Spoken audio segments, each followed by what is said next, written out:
Hello, everybody.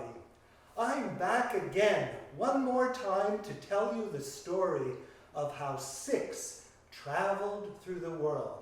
A story from the Brothers Grimm. Before I get into the story, I want to remind parents and teachers, and of course all the students, that this again is a story of teamwork. The story would not have a happy outcome unless the 6 friends, who you will soon see, worked together. And it's an opportunity for each one to recognize his or her own talents and to recognize the talents of his or her friends and classmates. But there's another level, and this is more for adults only and high schoolers.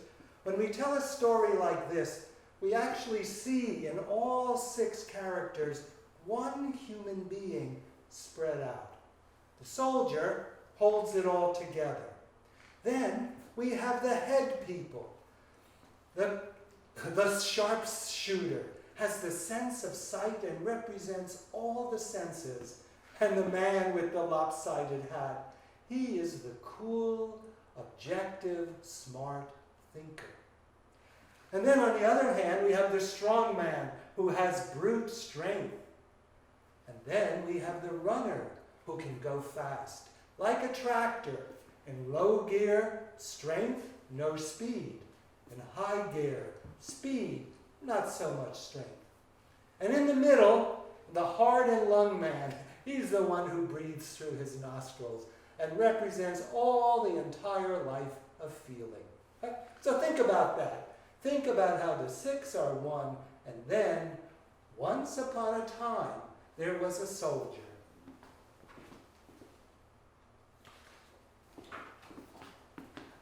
There was a soldier who had served the king. He was courageous and brave, but when the war was over, he was sent his way, and he was only given 3 silver coins and his old tatty uniform. He was angry with the king. He hoped that he could travel around and somehow gather up the treasures of the king's kingdom. But in order to do that, he was going to need some helpers. And so he set off to travel the world. Now you can help me with the song again.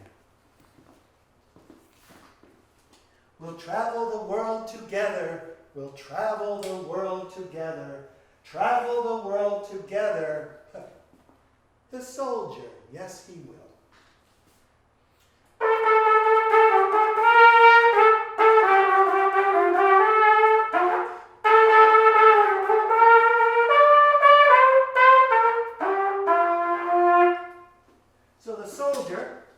So the soldier went off on his own, but it didn't take very long on his travels when he heard crashing, like we just heard the other night in the thunderstorm. Big trees were crashing down. 1, 2, 3, 4, 5, 6. What was making all that noise? Wait.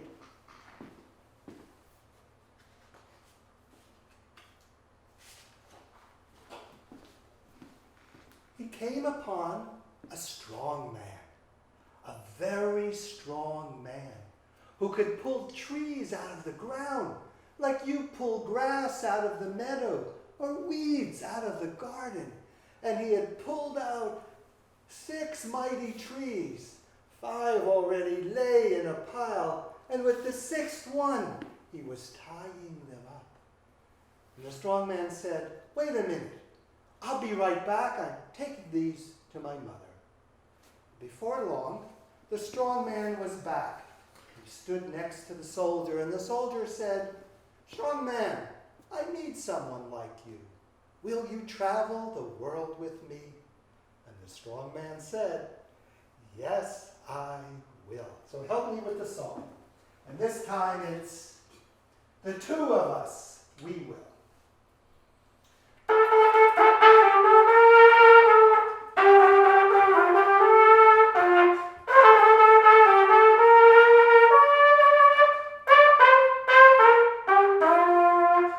We'll travel the world together.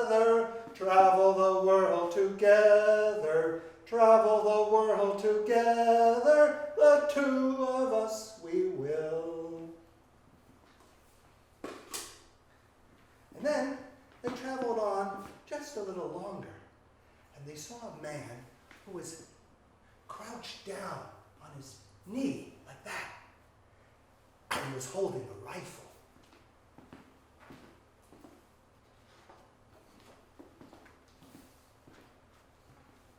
He is a sharpshooter, a man with a very keen sense of sight and the ability to coordinate with his rifle, that he can hit the mark far away. He's also called the marksman. They asked him what he was up to, and he said, "Don't you see? 2 miles down the road. 2 miles, I say.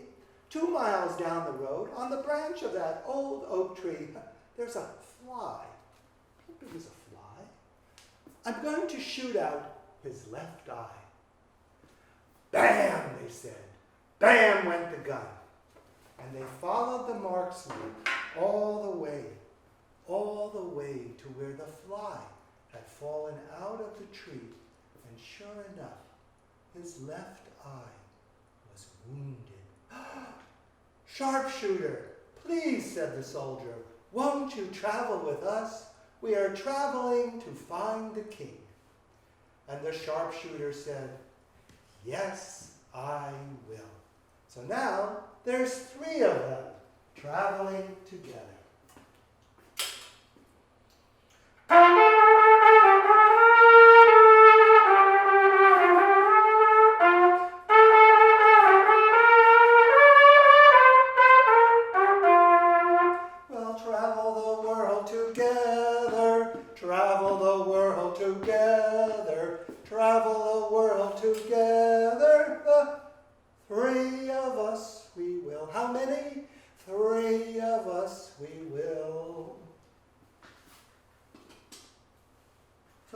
The 3 of them traveled just a little longer.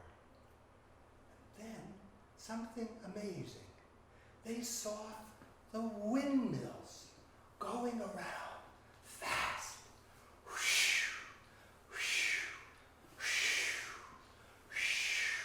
7 windmills. What was making them blow? The weather seemed otherwise calm. They couldn't figure it out. So they walked a little further. Well, they walked quite a bit further. They walked 2 miles further. And this is whom they met.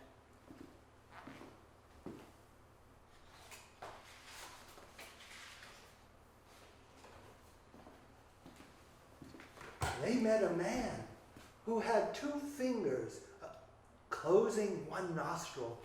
And out of the other nostril, he was blowing for all he was worth. And he was blowing so hard, he was able to turn 7 windmills a good 2 miles away. Now, when the soldier met the nose blower, he said to him, "Nose blower, we need someone like you. Won't you travel with us? We are off to find the king."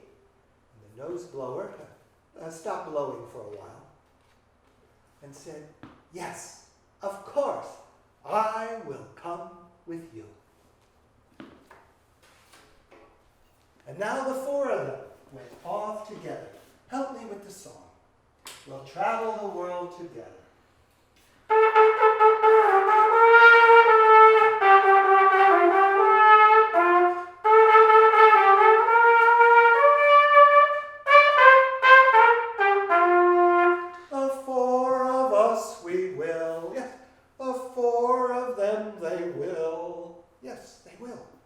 And they traveled, and they traveled, and they traveled on. And then they met another man, very strange. Let me show him to you.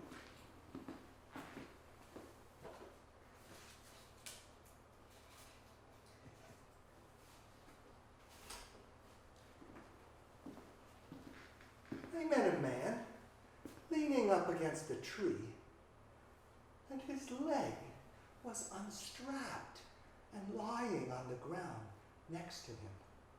Now that is a very rare sight. So the soldier approached him and said, Friend, why are you resting with your leg unstrapped and laying next to you on the ground?" And the man said, "You know, I am a very fast runner. And when I put my leg on, I run so fast. I run like the wind. I can go so fast, fast and faster. And then sometimes I get tired. I get out of breath and I want to take a rest. So I unstrap my leg, and then I'm able to rest." "Oh," said the soldier, "we need someone like you to go with us, to travel the world, for we are looking for the king and his treasure." The runner said, "Yes, I will come with you." Now there were 5 of them, off to see the king.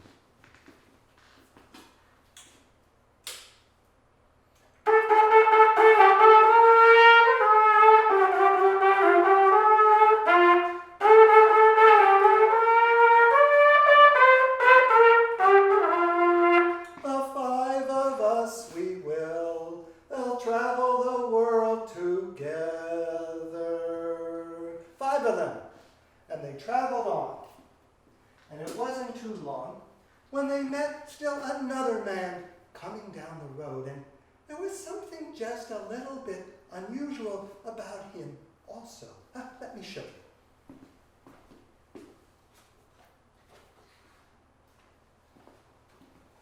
Here was a man with a very big hat on his head, but look, he's wearing it lopsided. It's all crooked, it is. And they said to him, "Friend, you should wear your hat straight up. You look a little foolish with it cocked to one side." "Oh," said the man with the hat, "there's a reason. Let me just tip it a little bit." And he started to straighten it out. And then it got so cold, it got so chilly.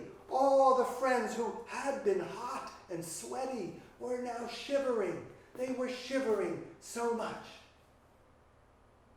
"Yes," said the man with the hat, "if I wear my hat straight, it gets so cold everything freezes and even the birds fall out of the sky like rocks." Whoops, he lost his hat.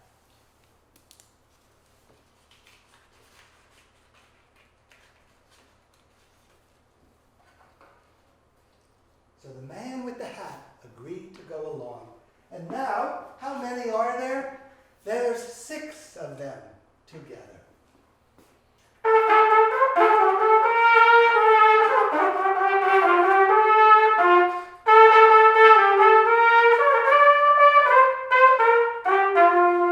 We'll travel the world together, travel the world together, travel the world together. The 6 of us we will. And so they went off, and they came to the town. And the town crier was announcing, "A race today, a race today. Whoever wants to race the princess will win the princess as their bride.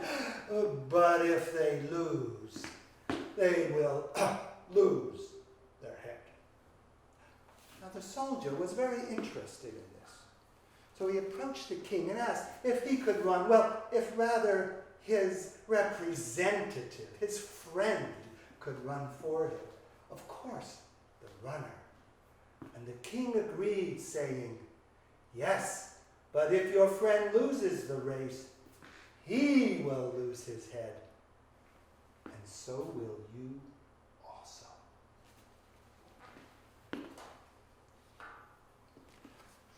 So our friend the runner attached his leg, and he was ready for the race.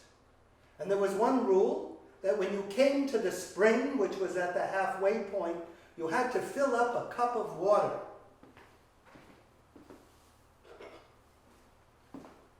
You had to fill up a cup of water and bring it back to the finish line. So, ready, get set, go! And the runner is off, and he leaves the princess in the dust, and he's at the spring, and he fills his cup, and he keeps going, and then after a while, maybe it's time for a rest. So he's so far ahead, he decides to stop for a rest. Meanwhile, the princess caught up with him, and when she saw the cup full of water, she dumped it out, knowing when he woke up, he would still have to go back to the spring, and then he would really for sure lose the race. And off went the princess towards the finish line. But our friend, the sharpshooter, had an eye on things, and he saw what was happening. Now you see, when the runner had stopped for his nap, he found an old skull on the ground, and knowing that that would be most uncomfortable for a pillow, that's what he chose to rest his head.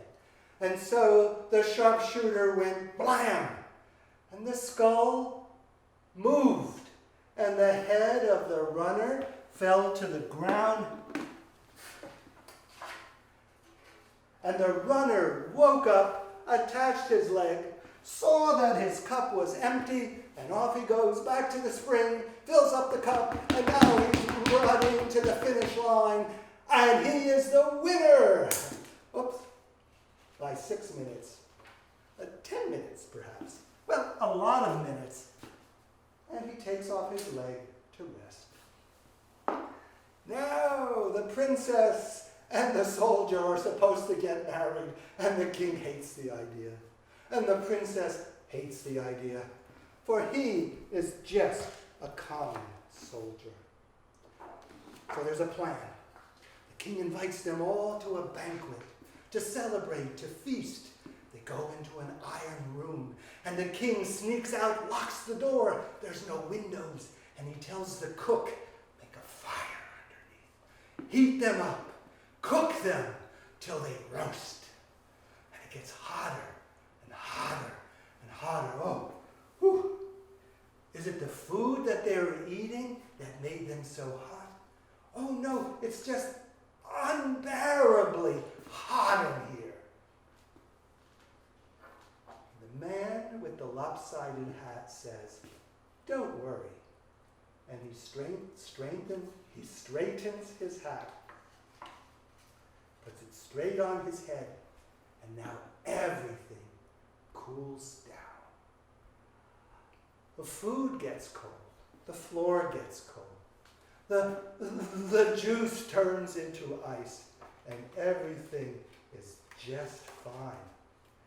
And so when the king comes in to see how his roasted friends are doing, he finds them alive and well and ready to get out of the room and keep warm.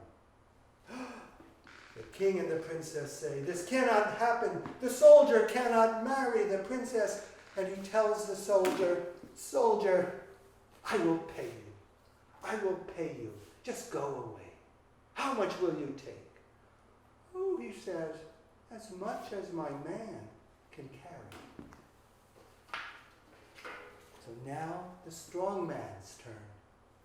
The soldier had for him made a sack by all the tailors in the city and in the countryside and in the whole kingdom, the biggest sack you could imagine. And when the day came, they brought the sack to the king's treasury.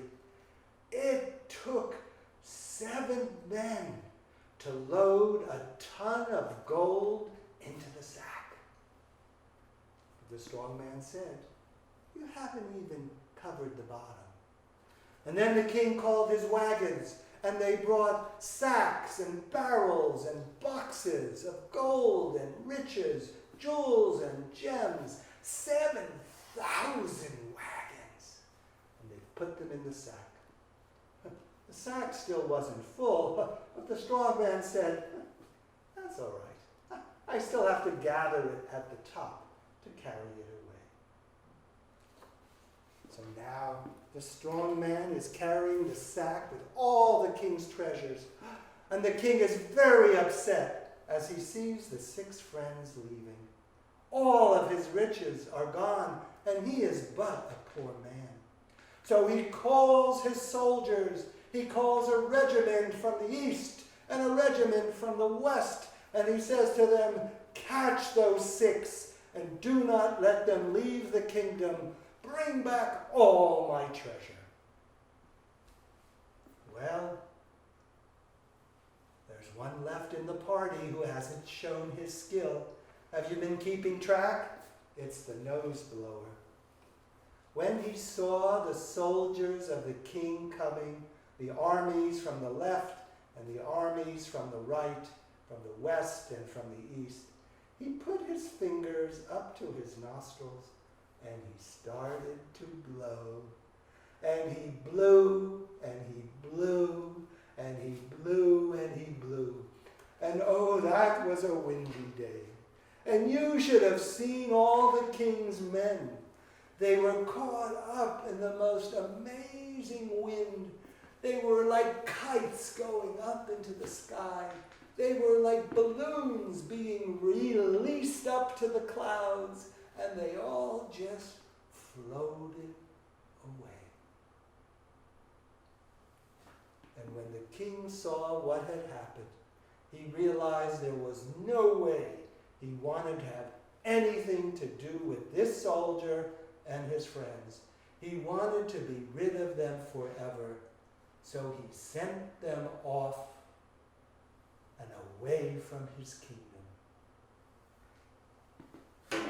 The soldier and his friends, they shared the king's wealth, and each one in his own way lived happily ever after.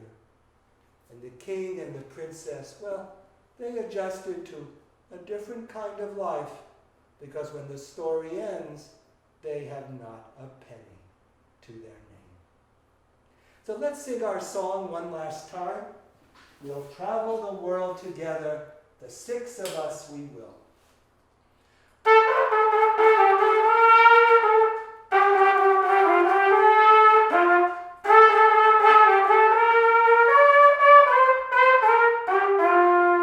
We'll travel the world together, travel the world together, travel the world together, the 6 of us we will. Think of how they all work together, each bringing their own gift, and how in our head we have our senses centered, and sight is one of our leading senses, and to that we bring the coolness and clarity of our thought. And in our limbs we have strength and speed. And in the middle, we can blow up quite a storm if we put ourselves to it. That's the realm of our feeling. Waldorf education educates head, heart, and limbs. The soldier and his 5 friends, how 6 traveled through the world. Thank you for listening to my story.